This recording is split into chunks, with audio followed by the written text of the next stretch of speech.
je vais vous entretenir d'un sujet sérieux, l'élévation du niveau des océans, une menace à court, moyen et long terme. Alors, quand on m'a demandé de faire un exposé sur les littoraux, j'ai proposé ça, puis après je me suis dit, qu'est-ce que je vais raconter, hein? Parce que finalement, c'est très simple. La menace sur les littoraux, c'est aujourd'hui. C'est pas dans 30 ans parce qu'on ne sait pas, et dans 100 ans, on n'a aucune idée. Bien sûr, on a des modèles qui nous prévoient la catastrophe.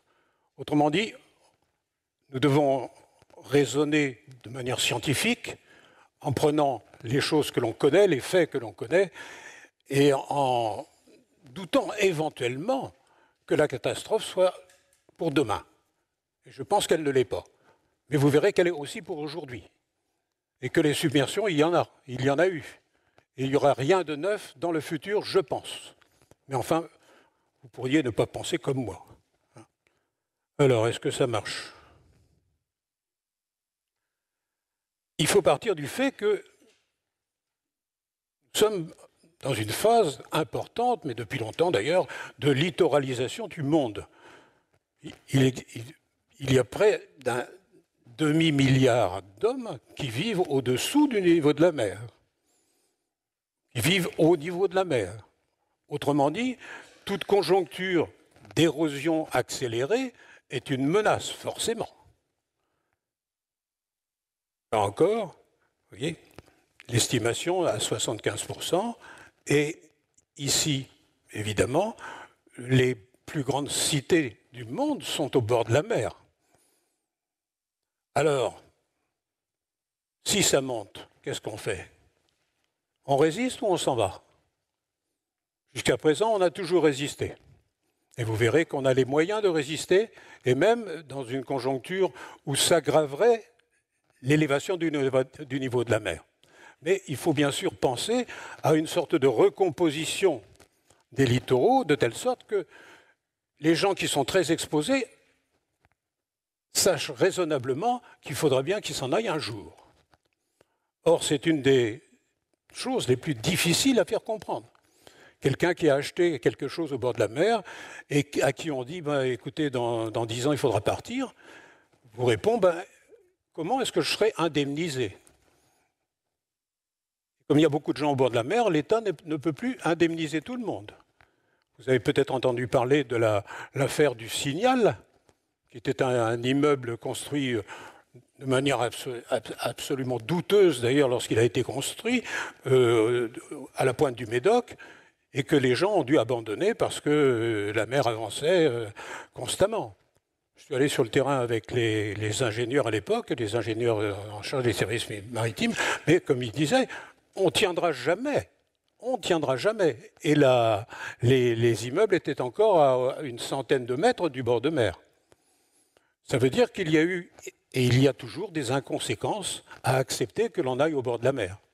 Et quand on veut avoir vue sur la mer et les pieds dans l'eau, eh bien, avec la conjoncture contemporaine, on y est presque.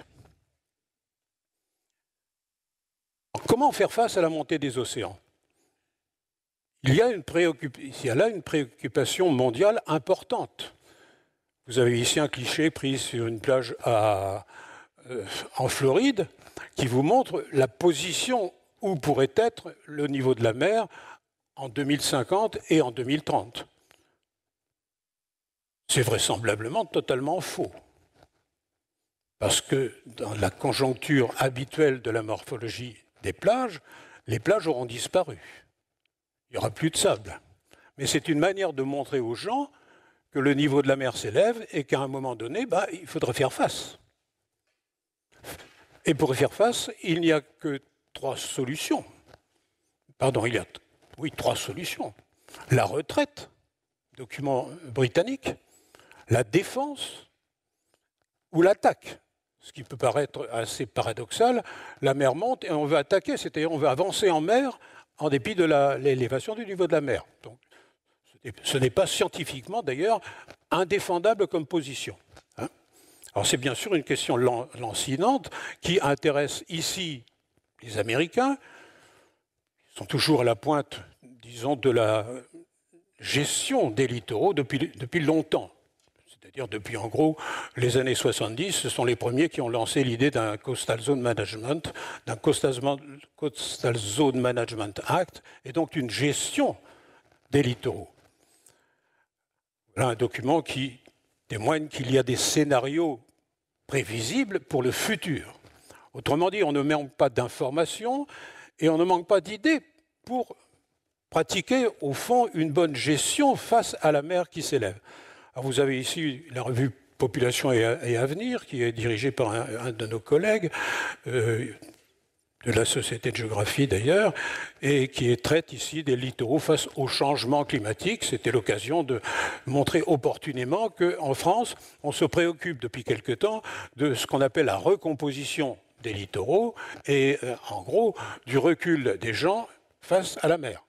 Faire reculer les gens, c'est facile, faire reculer des maisons, c'est beaucoup plus difficile. Le faire comprendre, c'est encore plus difficile. C'est encore plus difficile.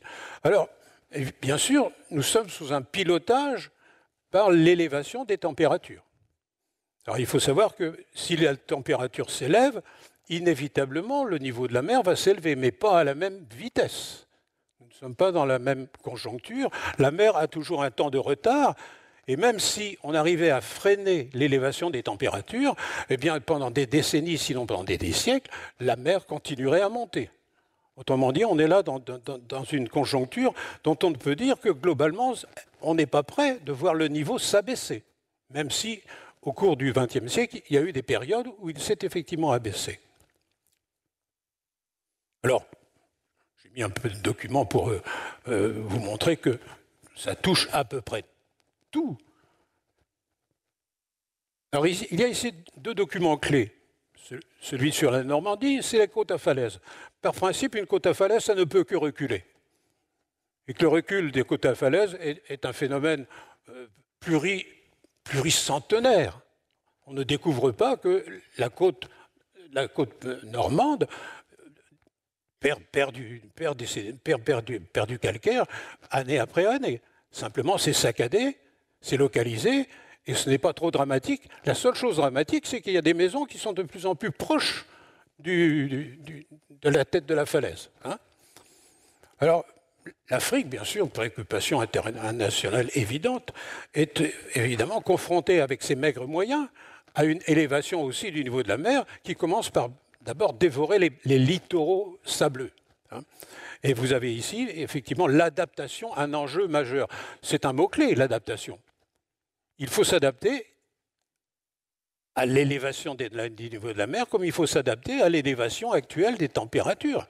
Il faut chercher à adapter la société à un rythme dont on ne mesure pas l'efficacité sur des dizaines d'années. C'est la préoccupation des États, c'est la préoccupation des gouvernements que d'apporter des solutions à un problème réel. Vous allez voir que ce n'est pas parce qu'on pose bien les problèmes sur la table qu'on est capable de les résoudre.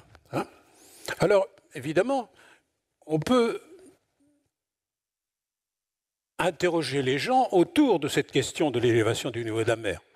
Alors, j'ai intitulé ça du bon usage de l'image.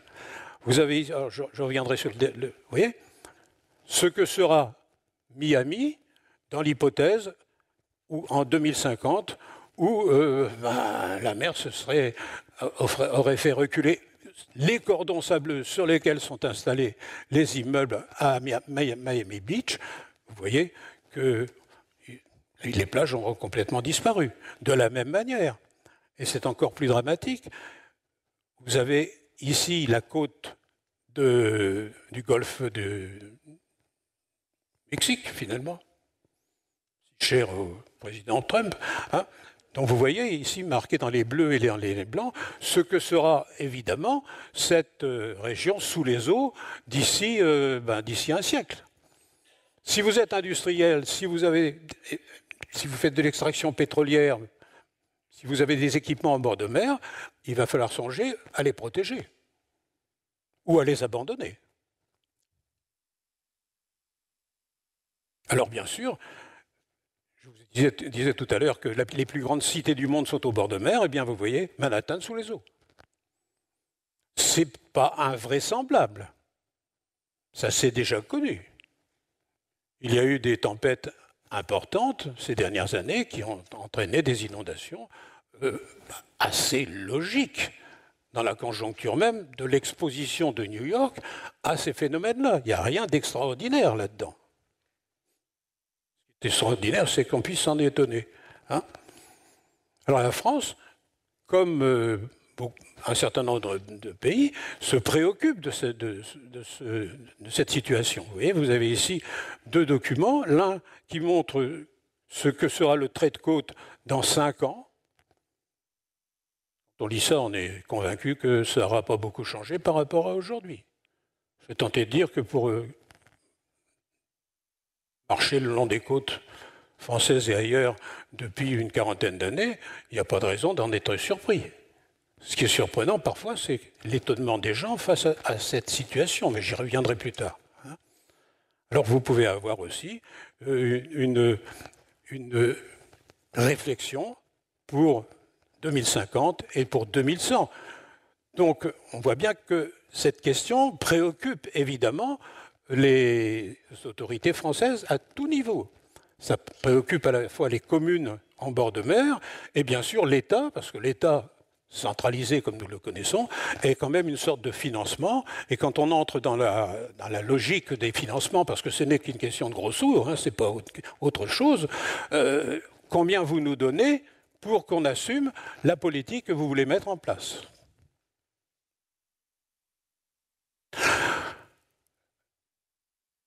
Raisonnons dans le temps et dans l'espace, comme doivent le faire les géographes. La remontée du niveau de la mer, vous en avez ici l'expression la plus remarquable. Entre moins 120 mètres et moins 140 mètres, il y a environ 20 000 ans.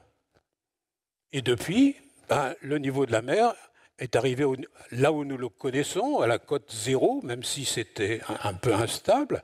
Mais vous voyez que cette courbe n'est pas régulière. Il y a eu des périodes, au contraire, de plus forte activité, sans doute solaire, d'ailleurs on peut le penser, les glaciers, les Atlantis ont rendu de l'eau, et à ce moment-là, on a vu qu'il y avait eu, vous voyez, j'ai écrit, lors du Melt Water Pulse, qui prend place entre 14 670 BP avant aujourd'hui, donc avant le présent, et 14 130, c'est des détails scientifiques, entre guillemets, la remontée aurait été de 13,5, plus ou moins 2,5 cm en 340 ans. On n'est pas du tout dans cette conjoncture. Depuis 1880, le niveau de la mer s'élève, mais on ne peut pas dire qu'arrivé aujourd'hui, en 2024, il se soit élevé de plus de 30 cm. Et quiconque a l'habitude d'aller au bord de la mer, comme moi, est incapable de dire si vraiment ça monte ou si ça ne monte pas. Heureusement que nous avons des instruments. Mais quand on interroge les gens sur le littoral, ils vous disent « Oh mais non, ça n'a pas bougé ». Et effectivement, ça a si peu bougé, surtout dans une mer amarrée qu'on ne peut pas s'en rendre compte. Autrement dit, faire prendre conscience aux gens qu'il y a là un problème sérieux, c'est extrêmement difficile. Ça exige des efforts psychologiques. Alors il s'élève, vous en avez ici les dernières courbes, regardez la partie droite du document, ça a tendance à accélérer. Autrement dit, on est passé d'un rythme de 2,5 mm à un rythme de 3,5 à 4 mm par an. Mais 4 mm par an, c'est rien du tout. Rendez-vous compte, lors d'une tempête, vous avez des vagues qui font 4 ou 5 mètres au-dessus du niveau de la mer. Quand je vous dis que la situation est dramatique, c'est aujourd'hui et ce n'est pas demain. Ce n'est pas parce que demain on aura ajouté quelques centimètres de plus que ce sera plus dramatique qu'aujourd'hui. C'est dramatique aujourd'hui parce que beaucoup de gens sont au bord de la mer et qu'il faut trouver des solutions pour ces gens, pour l'économie d'une manière générale. J'ai mis ici, mais là aussi c'est plus savant que nécessaire dans un exposé grand public, hein, me semble-t-il. La plupart des chercheurs s'accordent, en gros, sur l'élévation. Et vous avez ici des chiffres, si on pouvait les disséquer un peu, qui montrent que la tendance est bien à une augmentation du niveau de la mer, mais toujours d'une manière infime. Ça s'accélère. Alors si vous lisez la presse, c'est sûr, le climat se réchauffe, les drames sont en route, les submersions sont pour demain. Mais vous allez voir qu'elles sont aussi pour aujourd'hui et qu'elles étaient là pour hier. Donc, si le niveau de la mer s'élève, c'est pour diverses raisons, parmi lesquelles, effectivement, la fonte des glaciers, la fonte des inlandsis, l'inertie thermique de la mer. L'océan se réchauffe, donc il se dilate un peu, et ça contribue à l'élévation du niveau de la mer. L'angoisse, c'est les inlandsis. L'angoisse, c'est ce qui se passe en Groenland et c'est ce qui se passe en Antarctique. Où effectivement, il y a une surveillance qui montre que la tendance pourrait être au décrochage d'un certain nombre de blocs qui brutalement feraient monter le niveau des mers. Mais le brutalement, c'est bon pour la presse. Le brutalement, ça ne se fera pas comme cela avec une élévation d'un seul coup d'1,50 m ou de 2 mètres. Dans la masse océanique, ça sera progressivement avalé, digéré, noyé. Mais il faut bien sûr le surveiller parce que ça entre en relation avec le réchauffement climatique. Autrement dit, les choses se tiennent, mais pas au même rythme et pas selon le même régime.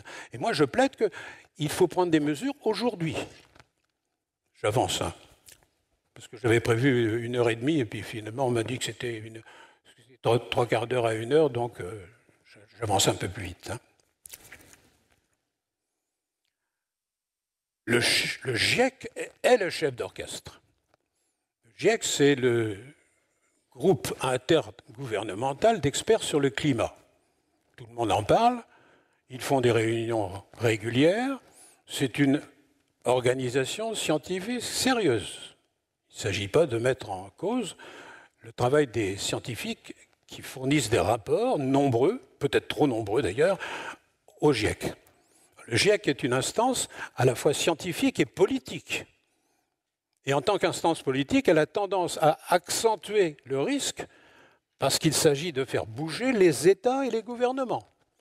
Il y a donc dans la position du GIEC non pas l'assurance qu'ils apportent une science, mais l'assurance qu'ils veulent alerter les gens sur les risques encourus. Ça n'a rien à voir.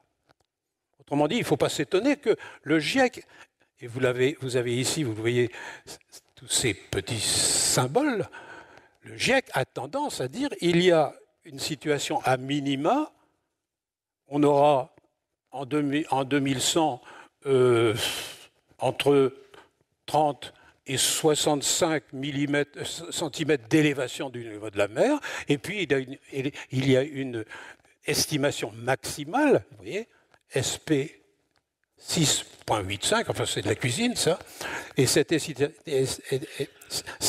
maximum est évidemment celui que retiennent les politiques et les médias. On peut considérer que les politiques n'y connaissent rien et que les médias, en principe, devraient y connaître un peu. Mais ils ont tendance à accentuer l'effet d'angoisse porté par l'élévation du niveau de la mer. Et notre rôle à nous, scientifiques, entre guillemets, je me mets quand même un peu là-dedans, c'est d'essayer d'atténuer les angoisses et de dire, certes, en 2100, ça pourrait être ça, et de dire égoïstement, je ne serai plus là, de toute façon, je m'en fous, hein, mais c'est de dire, aujourd'hui, quelles mesures prend-on pour qu'effectivement, on puisse non pas faire baisser le climat, faire baisser les températures, mais trouver des solutions qui garantissent la sécurité en bord de mer. Ce n'est pas un problème d'élévation du niveau de la mer, c'est un problème de vie en bord de mer.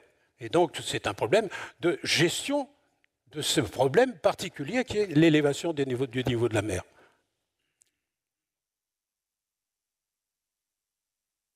Alors, bien sûr, refaisons de la géographie. Il y a des zones qui sont plus menacées que des autres. Alors, bien sûr, elles sont ici exposées, vous voyez. Elles sont surtout dans le domaine intertropical.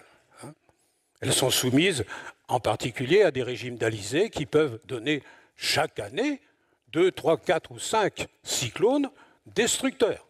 Mais quand on compare les chiffres entre les travaux de Pierre Panier il y a maintenant 50 ans, quand j'étais étudiant, et ce que nous donne la presse aujourd'hui pour les cyclones, paraît-il, exceptionnels, on se rend compte que la vitesse des vents est toujours la même.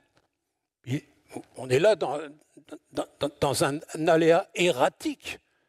Ça peut être plus fort, ça peut ne pas l'être. Cette mesure, vous comprenez qu'avec toute l'hésitation des scientifiques, ça place les politiques en situation délicate. S'ils ne sont pas capables de nous dire la vérité, qu'est-ce que nous pouvons faire? Donc, il s'agit de pondérer un peu les reproches qui sont faits aux uns et aux autres dans cette situation. Alors, parmi les éléments importants, il y a bien sûr les tempêtes. Alors, sont-elles plus fréquentes et plus violentes aujourd'hui qu'elles ne l'ont été dans le passé? La réponse n'est pas démontrée. J'entends parler de ça depuis longtemps. J'ai moi-même dit toujours avec des conditionnels que ça pourrait devenir plus important et plus fréquent, mais on n'en a pas la démonstration. Autrement dit, je ne connais pas d'article scientifique qui démontre que ces 10 dernières années sont plus graves dans l'efficacité des tempêtes qu'elles ne l'ont été dans le passé. La tempête est erratique. Son trajet n'est jamais le même. Ici, on touche, à 100 mètres, on ne touche pas. Vous allez voir plus tard. Autre paramètre, bien sûr, le niveau de la mer s'élève, mais il y a des endroits où il ne s'élève absolument pas, parce que c'est le continent qui s'élève. Autrement dit, depuis des milliers d'années, la fonte des calottes glaciaires, la fonte des Inland Sea, ça fait qu'une partie des rivages du nord de l'Europe, pour prendre cet exemple-là, sont plutôt en train de se soulever.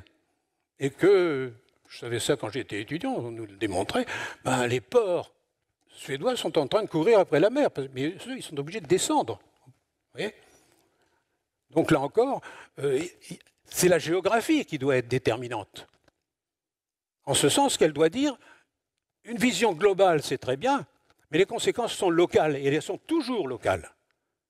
Et vouloir nous plonger dans l'angoisse avec une élévation de ceci et un désastre de cela, c'est évidemment une sorte d'escroquerie scientifique, parce qu'il y a des endroits où, effectivement, il n'y a pas de risque. Et il y a des endroits où il y a des risques, mais pas constamment. On est bien dans des systèmes, au fond, erratiques. Je vais passer là-dessus, pour des raisons qui tiennent un peu au timing. Voilà des petits histogrammes qui vous montrent le long de la côte du golfe du Mexique ce qui se passe. Toutes les carrés en vert témoignent d'une élévation du niveau de la mer. En dehors, évidemment, de l'Alaska, où effectivement, le niveau de la mer, il a tendance relativement à s'abaisser parce que c'est le continent qui se soulève. Mon collègue Mercier a fait un exposé il n'y a pas longtemps sur les glaciers. On est bien dans cette conjoncture-là. Le fait que les glaciers fondent ajoute de l'eau, évidemment.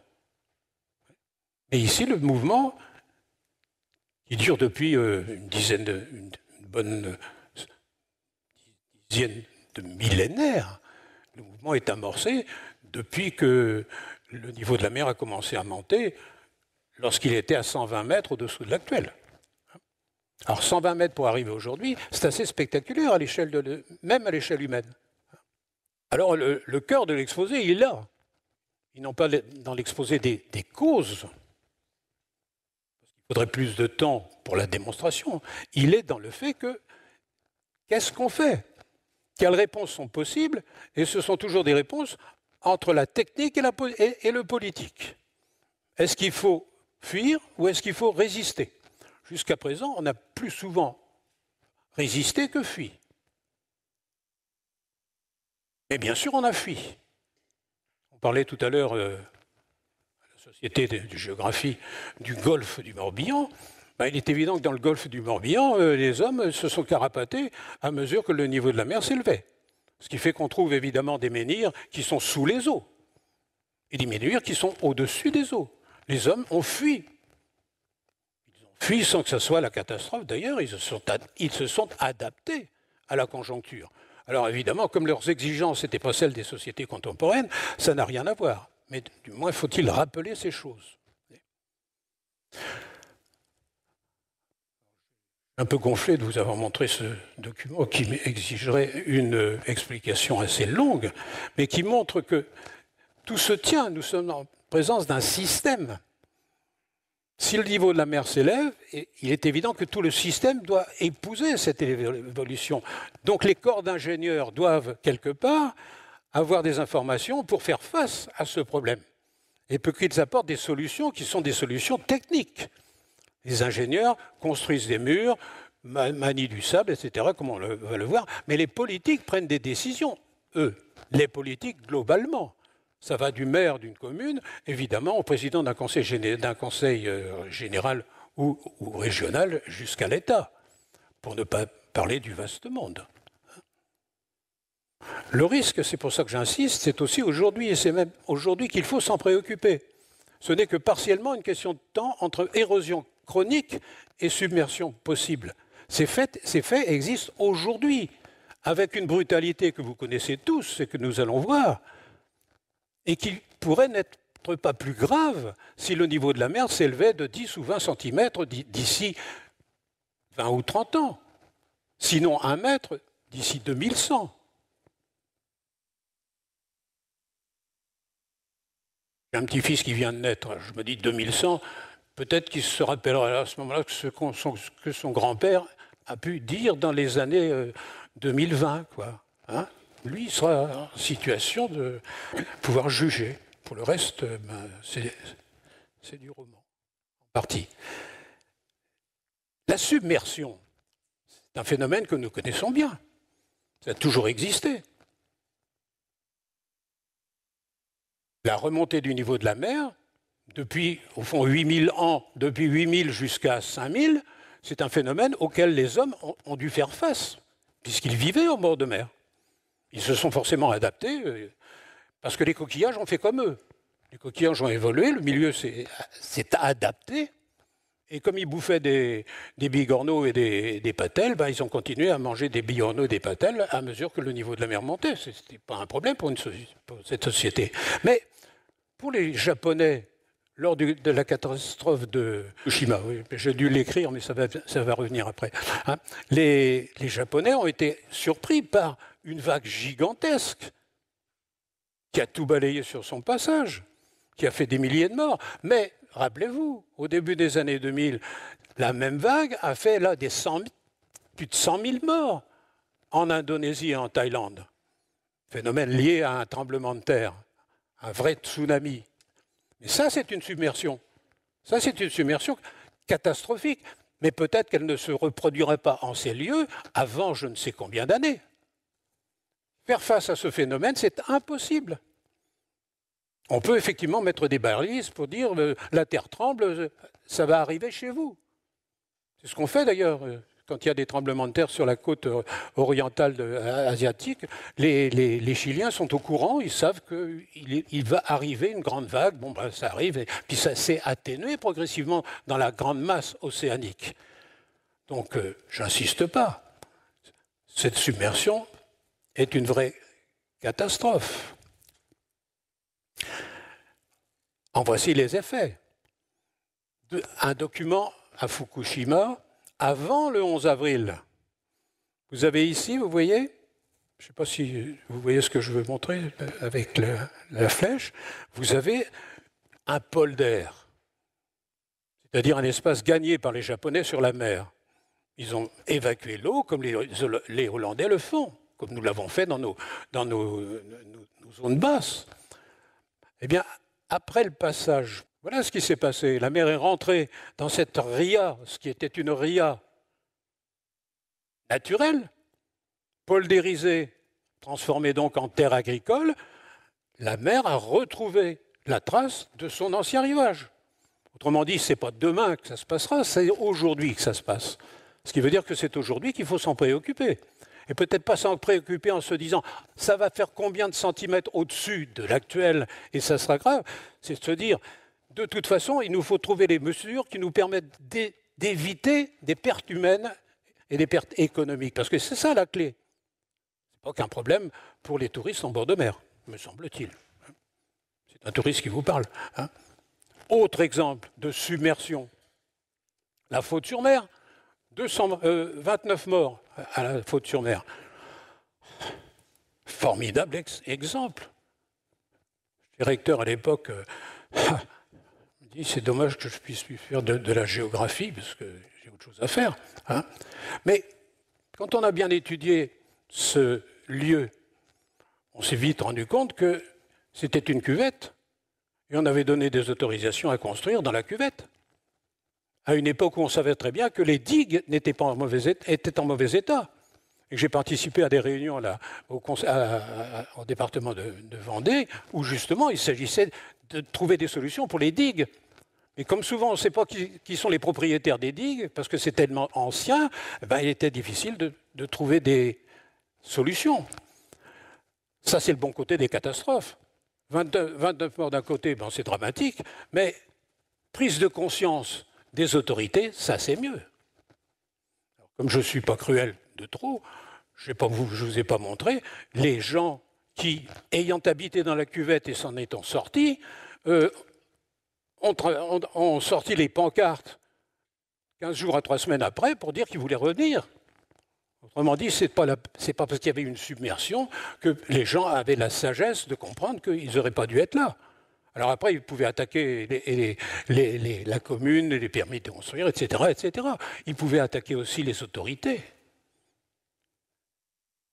À cette époque-là, je faisais partie de la commission, je ne sais plus comment, commission Théodule, quelconque à La Roche-sur-Yon.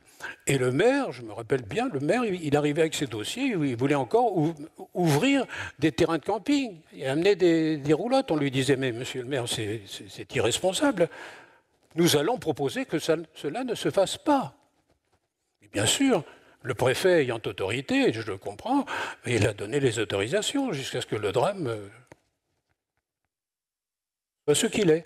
Et le drame fait avancer les choses, mais lentement. Je connaissais bien le préfet de l'époque, il venait d'arriver. Je l'avais eu comme préfet en Guadeloupe quand j'étais recteur. Il venait d'arriver, il était désarmé. Il y avait 20 jours à peu près qu'il était là. Alors lui, il était tout de suite, c'était un radical, il disait on va mettre des zones noires. On va planifier l'espace en mettant des zones noires inconstructibles, interdites. Avec le temps et l'action des politiques, elles se sont grisées. Ce n'est pas un malheur supplémentaire. La cuvette a été en gros évacuée.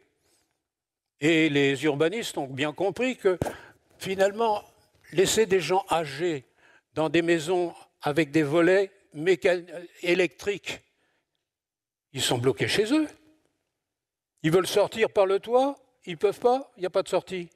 29 morts, dans des conditions qui auraient pu être évitées. C'est la même chose qu'à Fukushima. Ces deux photographies-là vous montrent le marais Poitevin avant et le marais Poitevin après, avec évidemment un retour de la mer sur les digues qui remontaient au XVIIIe siècle. Alors après, évidemment, la mer est repartie et puis on a recommencé à cultiver. Et c'était normal, et c'est normal qu'on continue d'ailleurs, parce que ce sont des terres très productives. Là, c'est de gros agriculteurs, ce n'est pas de petits agriculteurs, c'est de gros agriculteurs qui font du maïs, qui font du blé, qui font un peu tout ce qui rapporte. Et je comprends ça, et je ne le dis pas de manière critique. Hein.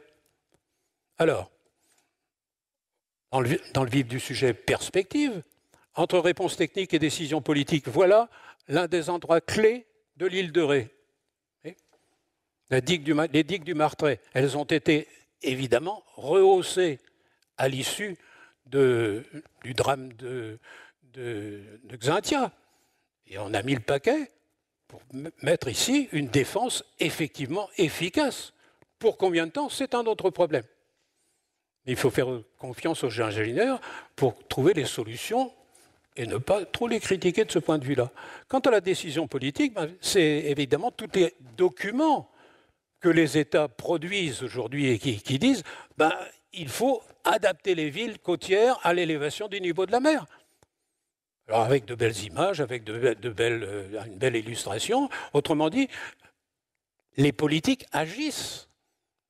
Ils agissent pour que quelque part, les gens aient conscience qu'un qu'un beau jour, il faudra bien dégager face à la mer, et que cela coûtera, évidemment. Alors bien sûr, ils peuvent dire oh, mais mon arrière-grand-père était là au bord de la mer, il n'est pas question, c'est mon patrimoine, etc. Le jour où la tempête détruit la moitié de la maison, le patrimoine, on sait ce que ça coûte. Hein. Donc je répète, tous les paramètres du climat sont ici, sont sous surveillance. Le rôle du GIEC, c'est évidemment ça. C'est un apport scientifique incontestable. Vous avez accusé ici d'être des climato-sceptiques, mais c'est complètement idiot, on n'est pas climato-sceptique. On est réaliste face aux réalités du climat. Il n'est pas dur de dire que le niveau de la mer s'abaisse. Ce serait une stupidité. Peut-être que Trump pourrait le dire. Peut-être, hein, je n'en suis pas sûr. Hein. Autrement dit, on voit que politiquement, on cherche à élaborer des scénarios pour trouver les meilleures des solutions. Alors voilà un résumé par les Américains de ce qu'ils peuvent faire. Alors les Américains, ce n'est pas les Français. Les Français sont attachés à la propriété privée, les Américains aussi, mais c'est un peuple mobile. Donc ils construisent en bord de mer, ils construisent sur pilotis, ils savent que ça risque de partir et qu'ils partiront avec le bâtiment. Je n'entre pas dans le détail. Simplement, les compagnies d'assurance qui ont toujours un rôle à jouer disent, vous voyez, elles sont sur pilotis. Mais est-ce qu'on a bien utilisé du chêne? Et est-ce que les pilotis font bien les 6 ou 7 mètres de longueur qui permettent d'enraciner la villa dans la glaise au-dessous de la dune? Si ce n'est pas le cas, et c'est vérifié par les agents d'assurance, il n'y a pas de remboursement. Il y a une manière de responsabiliser les gens à travers les primes d'assurance. Vous allez me répondre, évidemment, que c'est très injuste. Il vaut mieux être riche et payer qu'être pauvre et ne pas payer. Et que c'est un des vrais problèmes aujourd'hui. À la Faute-sur-Mer, c'était plutôt des gens d'assez bas niveau de vie qui ont été touchés. Ce n'est pas les Baulois, ce n'est pas les gens de la Baule. Et leur expliquer qu'ils n'auraient pas dû être là parce qu'on n'aurait pas dû leur donner de permis de construire et qu'on n'allait pas les indemniser, c'est quand même un vrai drame.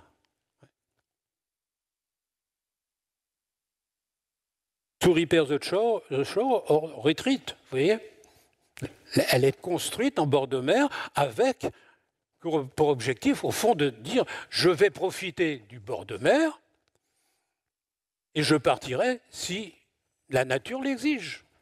Mais il n'y a pas que la nature à jouer là-dedans. Hein.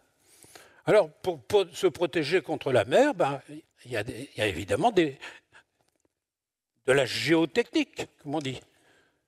L'utilisation de la maçonnerie, l'utilisation des moyens de défense les plus efficaces. Alors voilà quelque chose de très bien.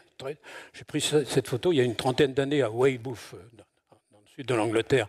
C'était formidable, ils avaient fait un mur. Vous allez me dire, c'est idiot de raisonner sur un mur, mais c'est un mur incurvé vers le large. Autrement dit, quand la houle vient déferler contre le mur, le panache est renvoyé en multiples éléments d'eau, plutôt que de redescendre le long du mur et à ce moment-là d'enlever une partie des sédiments de la plage. Autrement dit, la géotechnique apporte la bonne solution ici. Mais quand elle l'apporte ici, d'abord c'est coûteux et ça ne couvre pas l'ensemble des lieux qui sont menacés. Ils ont fait en sorte, c'est un bon exemple. En plus, il y a des marches d'escalier, alors les touristes pensent que c'est pour eux. Non, ce n'est pas pour eux. C'est pour que l'eau qui descend le long du mur soit encore cassée dans son énergie avec les mages. Donc c'est une véritable mise en pratique de règles de mécanique hydraulique. Hein. Alors on a multiplié le long des côtes les ouvrages pour faire face à la mer. Alors voilà la conjoncture présente de la Lacanau. Hein. Bon, on a l'arsenal des protections lourdes. Bon, vous voyez bien qu'il faut être naïf pour ne pas voir que la protection protège l'urbanisation, mais que la mer continue à attaquer de part et d'autre. Il faut donc faire des choix. Or, Lacanau fait partie des sites que l'État a choisi où l'État a choisi d'expérimenter une recomposition de l'espace littoral. Ça veut dire quoi? Ça veut dire que tout ce qui est ici sous ma flèche, ça doit disparaître. Donc on peut faire disparaître certainement des parkings. Et d'ailleurs, quand on lit les rapports de la Cour des comptes à ce propos, ils sont contents, ils ont fait disparaître un poste de surveillance pour maître nageur et un parking. Quand même pas grand-chose par rapport aux enjeux, dont vous devinez quand même qu'ils sont très élevés. Vous avez ici des centaines ou des milliers de personnes qui viennent passer l'été en bord de mer. Alors aux États-Unis, on a tout fait. Et je vous ai dit, au fond, les Américains, il viendra un moment où puisqu'on ne peut plus rien faire, on s'en va. On prend la caravane et on s'en va. Mais jusque-là, ils ont appliqué les principes de l'ingénierie côtière avec un corps d'ingénieurs qui dépendent de l'armée, et depuis longtemps, d'ailleurs depuis le début du XVIIIe siècle, et ils utilisent intelligemment tout ce que la géotechnique leur permet de mettre en place. Alors voici un cordon littoral. Vous voyez, ce cordon littoral, il est protégé par des dunes. Et l'alignement des dunes ici, la mer devant, la plage. S'il y a d'érosion, on peut rajouter du sable. On verra plus tard. En revanche, dans l'état où est la dune, on peut la gérer en interdisant aux gens de la piétiner. Ce n'est pas toujours facile en France d'expliquer à des gens qu'il vaut mieux qu'ils ne passent pas n'importe où dans les dunes. Et que c'est un moyen d'éviter que le sable ne s'en aille, vous voyez. Voilà les pilotis. Mais pour éviter que ces immeubles d'une esthétique douteuse, mais c'est un point de vue d'intellectuel, soient menacés, on fait des sacs de sable. C'est le Far West. C'est la défense des bases américaines au Vietnam.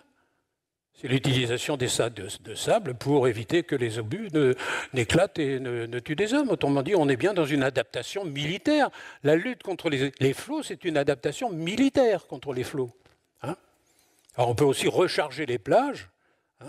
Vous en avez un exemple ici. Voilà Miami Beach avant le rechargement, parce que effectivement la plage avait disparu.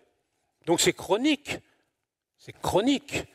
Ils ont rajouté, ça c'est l'expérience, vous voyez, donc on ajoute 3 millions, 4 millions, 5 millions de mètres cubes de sable. Ça prend des semaines, on va le chercher au large, à plus de 20 mètres de fond, parce qu'à moins de 20 mètres, ça déséquilibre le littoral. On peut penser qu'à plus de 20 mètres de fond, l'équilibre sera précaire, mais ça continuera de marcher, vous voyez. Mais on sait très bien que c'est à la mesure des moyens d'un pays riche. Parce que recharger une plage, c'est coûteux. Ici, 3 millions, 4 millions, 5 millions. Atlantic City avait été rechargée. C'est la capitale des machines à sous. Il y a 20 ou 25 établissements de machines à sous. Mais il y a beaucoup d'argent.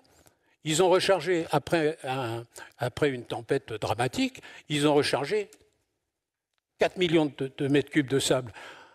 En quelques journées d'une tempête, quelques semaines après, le sable est reparti. C'était dramatique. Mais tout le monde paye. Le casino paye.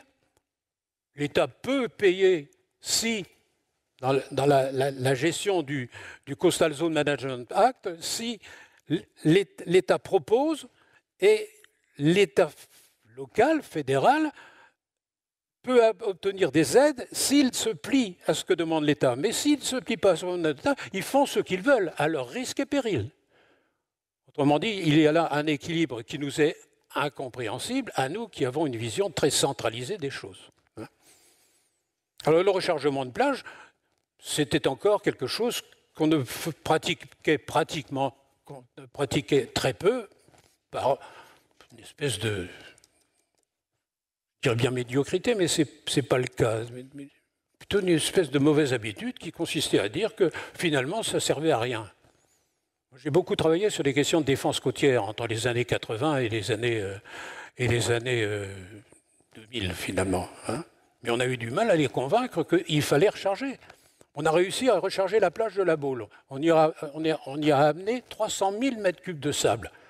C'était formidable. Avant, on en amenait 3 000. 300 000, c'était une vraie expérimentation. Mais aujourd'hui, il y a un grand banc au large de la plage de la Baule. Une grande langue de sable que l'on appelle le banc du chien. Elle s'allonge régulièrement d'année en année. Mais c'est normal. On a apporté 300 000 mètres cubes de sable. Toute la partie fine qui faisait partie du stock de sable, elle a été évacuée par la dérive littorale vers l'ouest, où elle a été évidemment retournée par les courants et elle constitue une langue sableuse qui d'ailleurs plaît aux touristes. Ils vont chercher des coques. Je ne dirais pas qu'il faut les manger, mais manifestement, ils le font. Hein. Alors, cette technique est expérimentée aussi par les Hollandais, qui sont les maîtres en la matière de lutte contre la mer. Hein. Et ils pratiquent ce qu'on appelle le moteur de sable. Donc, ils déposent du sable, ils vont le chercher au large, et puis ils laissent la mer travailler. C'est elle qui remanie le sable progressivement, en faisant en sorte d'en mettre suffisamment. Si on a suffisamment de sable, le vent peut souffler et trier le sable. Et donc, engraisser les dunes qui sont derrière. Or, si vous êtes allé aux Pays-Bas, vous savez que les agglomérations sont derrière les dunes. Et que si les dunes lâchaient, ça serait dramatique. Donc les Hollandais sont parmi les pays les plus menacés, mais aussi les plus conscients de ce qu'ils peuvent faire et de ce qu'ils ne peuvent pas faire. Ils ne sont pas dans le yaka faucon. Nous avons des instruments qui nous permettent de gérer notre littoral, faisant en sorte que personne ne les critique. Ils sont même d'exportation. On y reviendra. Hein. Alors que fait-on en France? J'ai commencé à vous résumer ce qu'on faisait en France. En France, on a été amené, avec tous ces événements dramatiques, à repenser la protection côtière. On a tout d'un coup réussi à convaincre les corps d'ingénieurs que les défenses lourdes n'étaient pas l'alpha et l'oméga de la protection, qu'il y avait d'autres moyens de défendre. Et repenser la protection côtière, c'était déjà un pas. Pour y avoir travaillé, je suis très critique d'une certaine manière sur ce qui s'est fait, parce que ça ne s'est pas fait comme nous, universitaires, on l'entendait.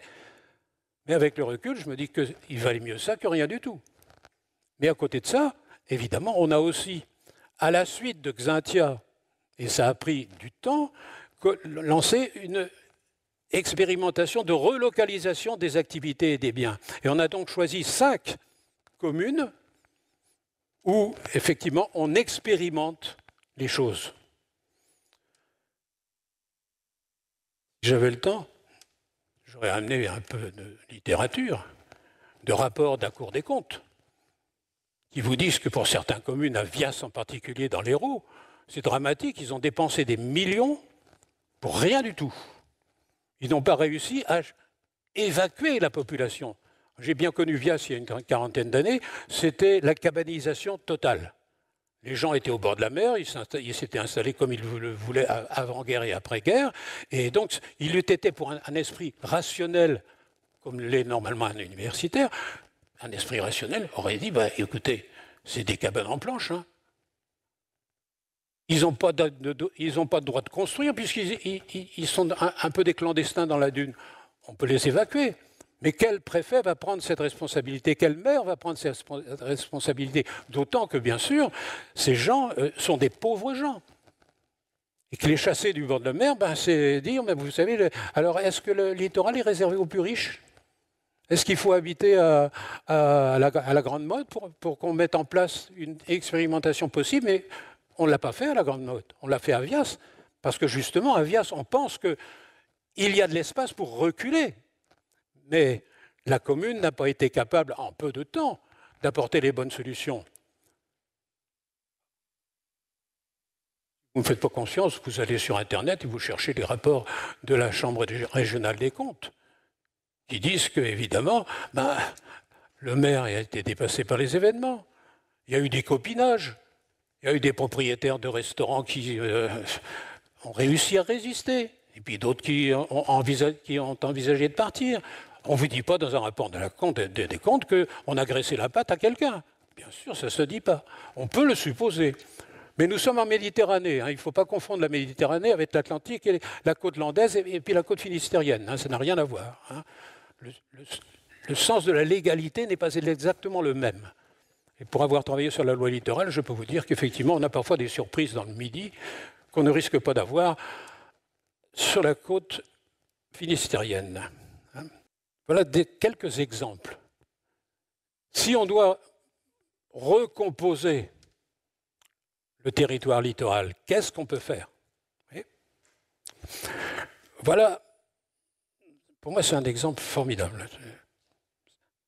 J'ai visité ce site en 1991-92 lorsqu'on faisait une expertise pour le ministère justement sur les techniques de défense côtière et les pratiques de défense côtière.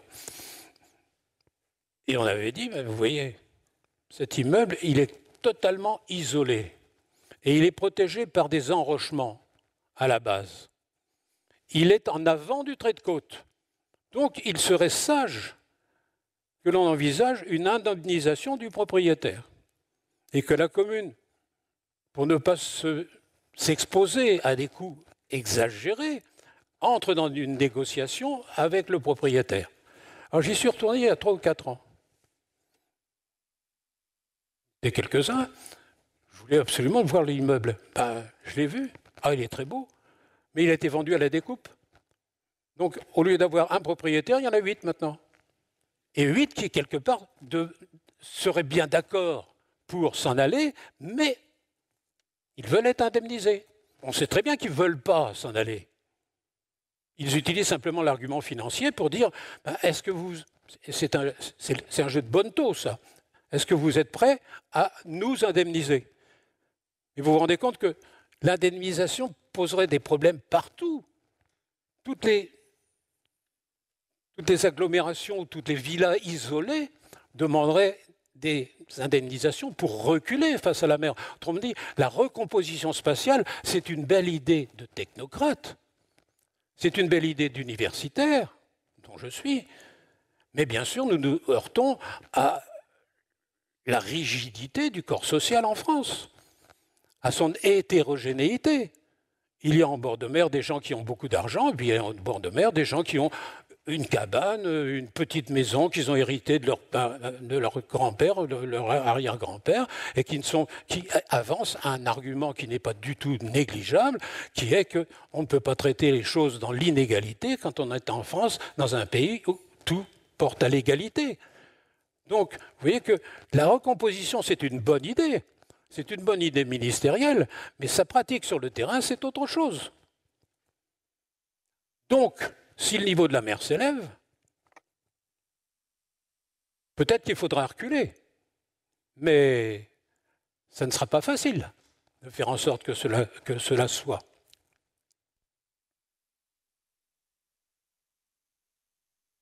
Les universitaires sont très portés sur le littoral depuis, au fond, qu'on a voté le 3 janvier 1986, qu'on a voté la fameuse loi littorale, qui a évidemment fait pousser des hauts cris aux maires des communes, à l'époque, dans les années 80. Après, dans les années 90, ils ont commencé à réfléchir un peu, ils se sont dit que c'était peut-être pas plus mal d'avoir une loi qui permette justement, quelque part, d'éviter que l'on urbanisme au-delà du raisonnable. Donc ils se sont adaptés à la loi littorale, ils ont cherché à la modifier. À chaque fois qu'il y a une nouvelle majorité, il y a des efforts qui sont faits. Alors nos collègues de Nantes ont publié, j'ai eu le document il y a 2 jours, donc je n'ai pas eu le temps j'ai juste regardé la table des matières, ça fait environ 250 pages. Ça me semble un très très bon exemple d'approche par le droit. C'est un géographe qui vous parle et qui, lui, est bien sûr un bon citoyen. Le droit, doit être appliqué. Mais qui se dit que 250 pages pour expliquer ce qu'on devrait faire, c'est au-dessus des capacités des élus de le lire. C'est très bien de faire des lois. Encore faut-il les faire lisibles et applicables. Et en bord de mer, c'est difficile. C'est difficile parce qu'il n'y a pas un cas qui ressemble véritablement à un autre. Et qu'on peut reprocher aux maires d'avoir trop urbanisé le littoral, mais pouvaient-ils faire autre chose? Alors après, on peut toujours dire qu'ils étaient dans la poche des entrepreneurs de ceci, cela, mais ils étaient légalement en situation délicate pour apporter des solutions, comme ils sont toujours en situation délicate pour apporter des solutions. À mon âge, un peu chenu quand même, j'ai pu suivre un peu l'évolution. Les équipes qui se renouvellent sont plus jeunes, plus ouvertes. Donc on peut faire confiance à ces jeunes équipes pour essayer de trouver des éléments d'adaptation, jusqu'au moment où elles se retrouvent dans le marécage local, dans le cloche-merle local, et où finalement, baissant les bras, ils donnent des autorisations à bâtir. Vous voyez ? C'est assez pessimiste, ce point de vue. Alors voilà les conclusions du dernier rapport, justement, des chambres régionales des comptes, qui dit bien, je ne sais pas si c'est lisible, parce que pour moi, ce n'est pas tellement lisible ici, qui dit bien que ce qui se fait, c'est bien, mais si vous regardez ce qui est surligné, c'est qu'il ne se fait pas grand-chose. Parce qu'il y a une inertie sociale en bord de mer qui fait que c'est très difficile de faire avancer les choses de manière démocratique. Alors faut-il un État qui ait assez de poigne pour faire exécuter les choses?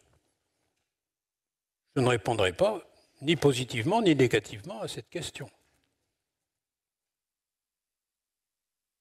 Et ce que j'ai écrit, reculer face à la mer, plus facile à proposer qu'à exécuter. Saint-Malo, voilà un bon exemple, Saint-Malo. S'il n'y avait pas la digue, mais il n'y aurait pas de front de mer. Tous les hivers, la digue est sous les coups de ces coups de mer. Et les plans d'occupation qui ont été faits vous montrent tout ce qui est en bleu, c'est inondable. Donc, passer le remblai de Saint-Malo, s'il lâche, c'en est fini de cette partie de la ville. Donc là encore, vous voyez tout de suite le problème qui se pose aux autorités locales, qui se pose aussi à l'État d'ailleurs, parce que c'est aussi un port. Donc forcément, il y a des intérêts économiques justifiés. Et comment faire pour...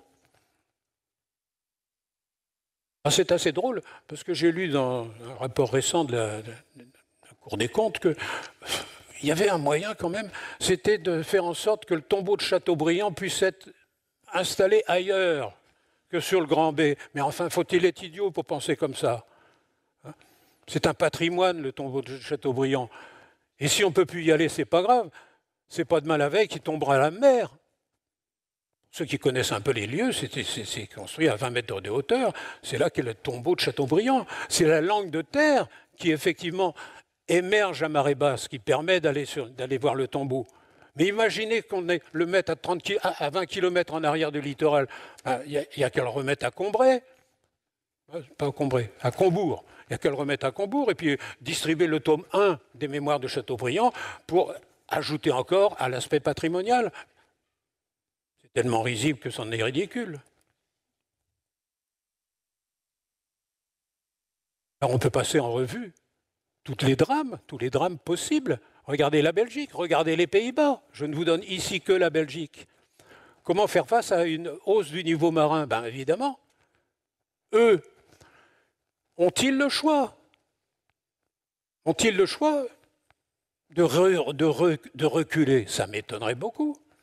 Ils vont chercher à s'adapter de la manière la moins inefficace possible et en utilisant ce mariage entre la réponse technique, la réponse juridique et peut-être le vieillissement des populations qui fait que les gens ne voudront plus, et la mode qui fait que les gens ne voudront plus s'installer en bord de mer. En France, donc, l'esquisse d'une politique, il y a 5 zones expérimentales, il y a Holt, en Picardie, il y a Lacanau, il y a Hyères, il y a Vias et il y a Petit-Bourg en Guadeloupe. J'ai bien compris pourquoi il y avait Petit-Bourg. Cyniquement, si vous ne donnez rien à l'outre-mer, vous n'êtes pas des bons Français. Mais à Petit-Bourg, la problématique n'était pas du tout la même qu'ailleurs. J'ai bien connu Petit-Bourg. Hein, effectivement, mais c'est un habitat un peu comme à Mayotte, où on est dans l'illégalité la plus complète. Donc la réponse sociale, c'est on va vous régulariser. C'est ce que la bande des 80 mètres a permis de faire en Martinique comme en Guadeloupe et a atténué de ce point de vue les drames de la société guadeloupéenne comme de la société martiniquaise. Je pense qu'il faut laisser les autorités locales prendre leurs décisions. Il ne faut pas que l'État soit toujours là pour leur dire comment ils font, parce qu'ils savent ce qu'ils doivent faire. D'ailleurs, c'est eux qui payent, ils ne sont pas réélus. Donc, à Lacanau, vous voyez derrière moi, l'érosion pousse à la relocalisation. C'est d'ailleurs curieux de voir que l'érosion, qui n'est jamais qu'un mécanisme naturel, peut pousser à la relocalisation, qui est une pratique humaine. Relocaliser, c'est une pratique humaine. C'est un mélange assez curieux, philosophiquement. Pas d'autre solution que la relocalisation. Tu parles. Vous voyez Lacanau? Vous voyez Biscarrosse? Si vous connaissez un peu ces fronts de mer, c'est des centaines de villas qu'il faut déplacer.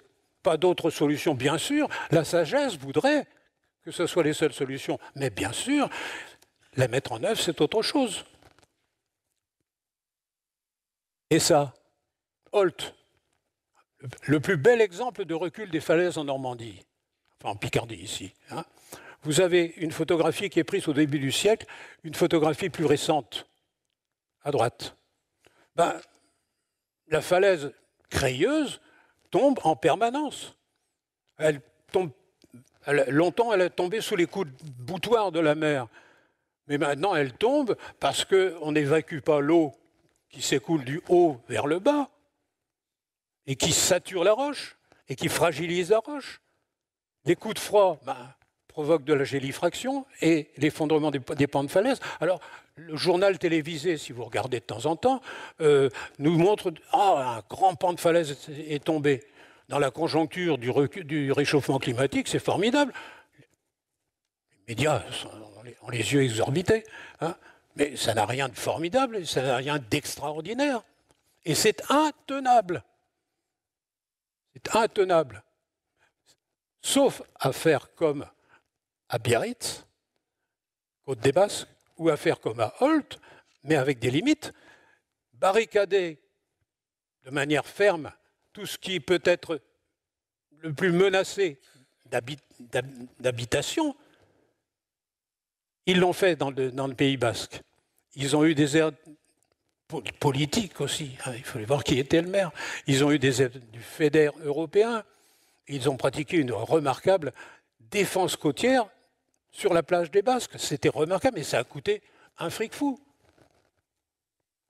On ne peut pas faire ça partout.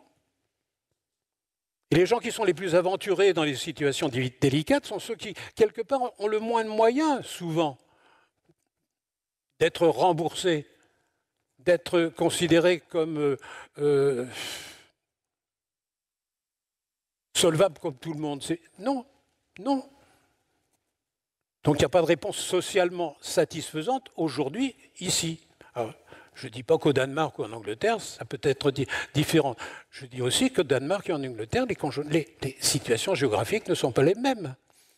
Et qu'il est sot, évidemment, de ne pas raisonner sur l'élévation du niveau de la mer en termes de géographie, qui montre qu'il y a des endroits où, de toute façon, ça ne tiendra pas.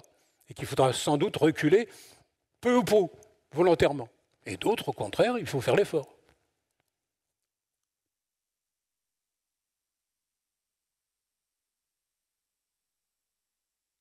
Et la conclusion d'un rapport de la Cour des comptes de 2024, s'adapter plutôt que lutter. Un choix encore rare, disent-ils. Une préférence pour la fixation du trait de côte plutôt que pour l'adaptation à sa mobilité, pourtant encouragée.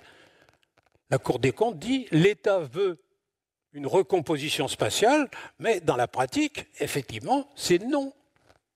Que les autorités locales ne s'y plient pas et qu'elles négocient. Mais c'est un jeu de bonneteau, parce que comme l'État n'a pas suffisamment d'argent, il ne donnera pas de réponse positive. Donc ça risque de durer assez longtemps. Alors je ne sais pas quelles sont les solutions. La sagesse consiste pour un géographe à dire il y a des endroits qui sont exposés, il vaudrait mieux partir. Mais c'est une sagesse de scientifique, ça n'a rien à voir avec la réalité quotidienne. Je ne suis pas élu. Si j'étais maire, je serais bien en situation délicate pour donner des avis définitifs face à beaucoup de situations. Vous voyez, ça, c'est Biscarros. Vous voyez la fameuse villa là, vendue à la découpe, elle est là. Vous voyez? Vous voyez ma flèche, non? Vous voyez l'énorme recul de la côte en arrière.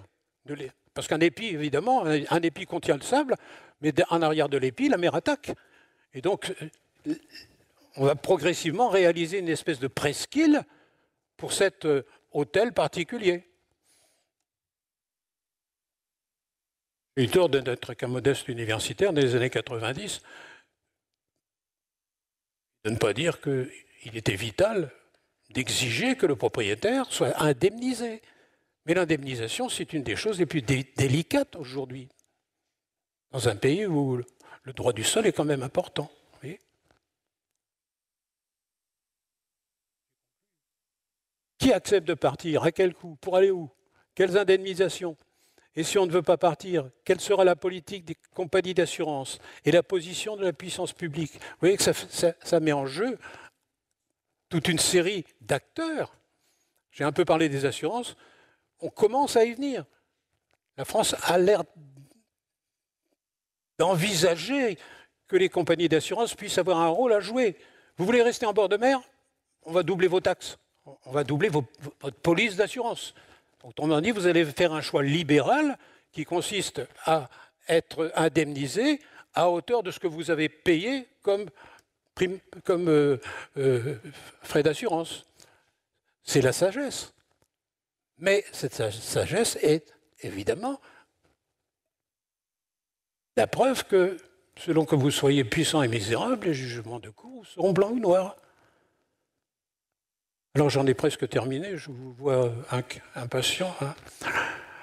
Je terminerai sur cet exemple, Jakarta.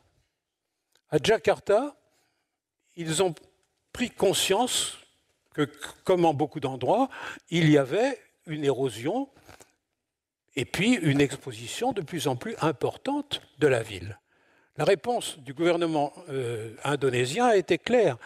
On évacue les fonctions de gestion politique à Bornéo. On achète des terrains à Bornéo, à des centaines de kilomètres de Jakarta, et donc on allège la pression de population sur Jakarta. Mais, regardez, tout ce qui est bleu, c'est de l'urbanisation. Tout ce qui est rouge, c'était avant. Ça s'est beaucoup développé. Et à mesure que ça s'est développé, vous voyez que la partie nord de Jakarta est progressivement sous les eaux pour une mégapole qui atteint 10 millions d'habitants. En 70, en 2012, tout ce qui est en bleu, c'est sous le niveau de la mer. Donc c'est sans doute la sagesse de déménager une partie de la ville de Jakarta. Mais ils ne sont pas sots, ils savent très bien qu'il vaut mieux aussi construire des équipements lourds pour empêcher la mer d'avancer. Autrement dit, ils sont en train de bétonner des îles au large pour protéger Jakarta. C'est le cas de Venise, si vous voulez bien y réfléchir. Et il y a bien d'autres cas comme cela dans le monde. Autrement dit, et je vais conclure, ce n'est pas dans un siècle que les problèmes se posent. Ce n'est pas dans 30 ans que les problèmes se posent, même si les projections sont nécessaires. C'est aujourd'hui qu'ils se posent. C'est qu'aujourd'hui que l'on constate des dysfonctionnements. C'est aujourd'hui qu'on n'a pas porté suffisamment attention à ces dysfonctionnements. C'est aujourd'hui que le système libéral, finalement, a laissé trop facilement en France les gens s'installer un peu n'importe où et n'importe comment, avant que les conditions même de durée d'installation ne soient garanties.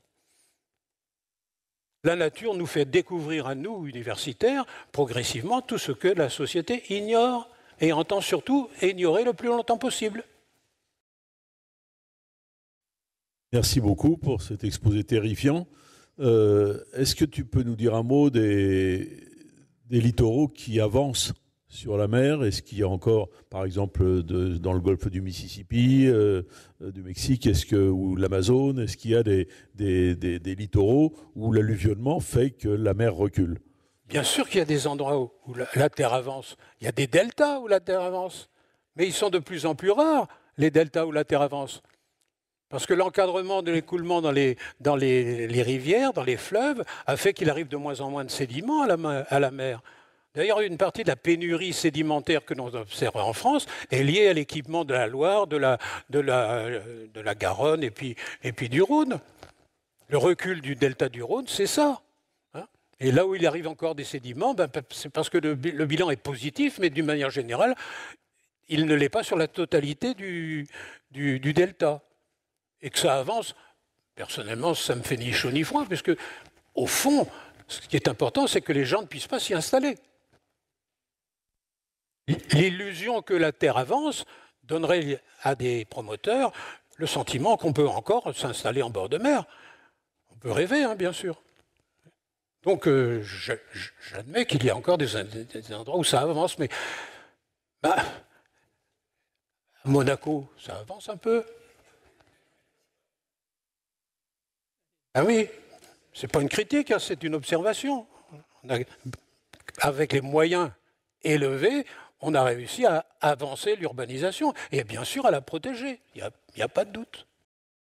Vous nous avez présenté les réponses politiques possibles et je vous ai senti globalement plutôt confiant pour demain sur la réponse politique possible. Vous avez dit les politiques agissent. Est-ce que j'aurais tendance à être moins optimiste? Est-ce qu'il ne faut pas considérer aujourd'hui que nous sommes dans une vraie situation de conflit entre trois mondes, le monde scientifique, le monde de la société et le monde politique? Des scientifiques qui alertent sur le danger, vous en êtes un, vous avez cité le GIEC.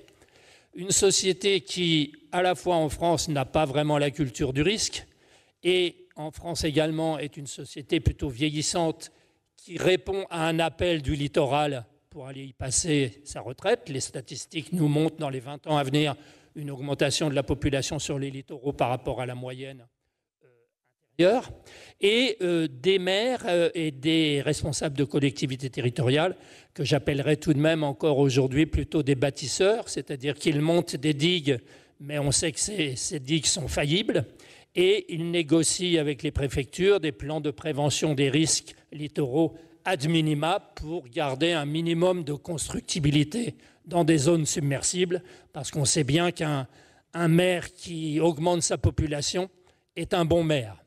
Et enfin, je citerai le cas, je m'arrête là, des îles, tout de même, pour lesquelles, vous le savez, c'est encore plus difficile pour les collectivités territoriales, parce qu'on n'a pas la possibilité du recul, faute de rétro-littoral, et donc on est obligé de résister. J'acquiesce pas au fait que le monde scientifique n'est pas unanime. Il y a des points de vue qui sont assez antagonistes et qui sont présentés de manière antagoniste, en particulier par les médias. Les scientifiques sont souvent capables de discuter entre eux. Après, quand vous avez les caméras et les flashs sur eux, ils commencent à se considérer comme des vedettes. Hein. Quant au reste, vous exposez bien la difficulté qu'il y a à faire évoluer une société. Est-ce qu'on peut la faire évoluer par le haut, par des règles, des lois, que l'on peut appliquer? Est-ce qu'on a les moyens de la faire appliquer? Ou est-ce qu'on peut faire évoluer les mentalités pour que les gens acceptent? Au bout d'une cinquantaine d'années de carrière, j'ai tendance à être moins sceptique que quand j'avais 30 ou 40 ans. Quand j'avais 30 ou 40 ans, j'étais plus radical sur ce que je voyais en bord de mer. J'ai dit, c'est complètement idiot, etc. Maintenant, j'ai plutôt tendance à comprendre que c'est difficile de faire différemment. Et dès qu'on a travaillé un peu avec des politiques, on est bien obligé de se mettre à leur place. Oui, il y a le sénateur de Noirmoutier qui est décédé avec le Covid il y a 3 ans. Alors, il me disait toujours oui. Et quand j'avais le dos tourné, il faisait tout le contraire. Mais c'était normal. C'est les gens qui les lisaient, c'était toute la classe politique, des élus des communes, des cantons, etc. C'était normal. Scientifiquement, il était capable de rédiger d'excellents rapports. C'était un bon politique, et en même temps un politique de haut niveau. Mais, et c'est ça le drame d'ailleurs, est-ce qu'il ne faut pas dire la vérité aux gens? Parce qu'on suppose qu'ils ne sont pas capables de comprendre. Mais s'ils ne sont pas capables de comprendre, c'est la négation même. Moi, je suis universitaire, mais je suis enseignant aussi. J'ai été plutôt. Si je ne pense pas que je peux faire évoluer des élèves ou des étudiants en élevant leur niveau de connaissance, de raisonnement, etc., c'est dramatique. Est-ce que les politiques font évoluer le niveau des populations? Moi, je ne suis pas géographe, je suis un profane, et je voudrais vous poser simplement une question technique. J'ai entendu dire que l'urbanisation intensive de certaines villes pesait sur les terres et qu'elle faisait s'enfoncer les terres qui étaient au bord de la mer. Le poids donc des bâtiments serait un facteur d'inondation. Est-ce vrai? Ma question est naïve. À défaut d'avoir des preuves, parce que j'ai lu ou observé,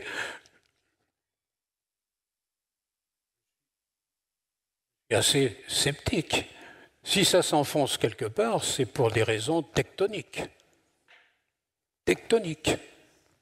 Il y a des parties du delta du Gange et du Brahmaputra qui ont tendance à s'affaisser sous le poids des sédiments, sous le joug de failles profondes, en sorte qu'effectivement, il n'y a pas besoin d'y ajouter, d'ailleurs, dans le delta du Grand Brahmaputra, des métropoles considérables. Donc, je ne crois pas. Mais je suis innocent par mes connaissances. Je voudrais parler de la Méditerranée. Cette Méditerranée, bon, il y a quelques marées graves, mais en gros, ça ne bouge pas. Il y a des marées barométriques. Bon. Alors, comment ça se fait? Alors, elle est ouverte sur l'océan avec Gibraltar, mais on a l'impression, depuis 50, 60 ans, qu'elle ne bouge pas. Est-ce que c'est vrai? Est-ce que c'est une illusion? Qu'en pensez-vous? Je ne crois pas que le mouvement de la Méditerranée soit la cause profonde. En Méditerranée, les causes de changement, c'est tectonique. Les failles, c'est ça qui joue, à mon avis, plutôt que l'entrée du liquide dans la Méditerranée. La Méditerranée a été isolée à un moment donné, au Messinien. Ça a été une période où, effectivement, la Méditerranée s'est asséchée et on trouve des centaines de mètres de sel dans le fond de la Méditerranée. C'est la preuve que c'était des lacs où l'évaporation, du fait de la position subtropicale, était intense. Et donc, la Méditerranée, elle s'est séparée de l'Atlantique. Et par ce fait même. Et quand les glaciers, les inland seas sont fondus, la Méditerranée a retrouvé évidemment son régime normal, me semble-t-il. La Méditerranée, c'est un bon exemple parce qu'on a des fouilles et on a des témoignages archéologiques approfondis qui permettent de se faire une bonne idée de ce qu'ont été les mouvements de terrain par rapport au mouvement des masses d'eau. On a donc une série mais je ne suis pas spécialiste ni de la Méditerranée, ni de l'archéologie, même si je trouve ça évidemment à prendre en compte, forcément.